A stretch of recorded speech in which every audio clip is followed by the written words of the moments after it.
So um when you're there, make sure you're taking notes and you're noting the staff and the resident engagement and how the staff is interacting with not only the residents you're bringing, but also the residents that's already there.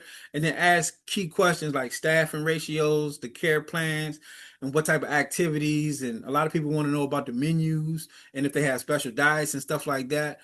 Families want to know this stuff, so make sure you're asking these type of questions. And then after you and the family visit, y'all go somewhere else and debrief with the family, get immediate impressions. So as soon as you leave, hey, let's go grab a cup of coffee, talk about this. Or you can do it in the parking lot, wherever y'all comfortable with, and y'all can have like like a 5 to 10 minute conversation to just get an idea of what their immediate impressions are. So you'll know, okay, if they have a lot of nays, then obviously you're not going to keep pushing this one on them. We could, and you can start preparing for the next facility if they want to look at some other stuff and they're not interested in that one.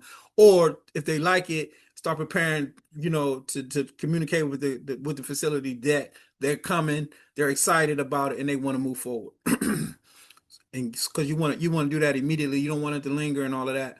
Obviously, you're going to give them time to think about it, but you just want to get their first impressions. Placement day, you confirm paperwork, transportation plan, how they going to get in.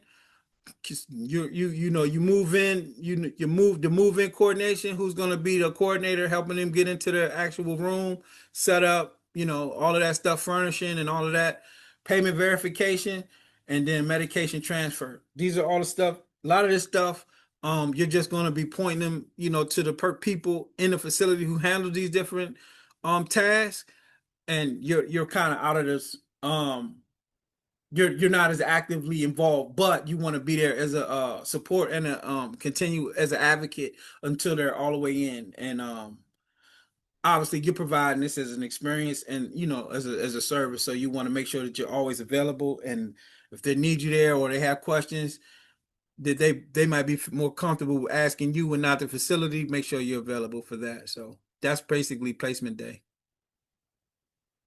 Follow-up strategy: 48 hours post move, initial adjustment check-in. So give them, like, I would say 2 to 3 days, and then call and check in with the family. You don't call the resident, you just call the family, see how the resident is adjusting.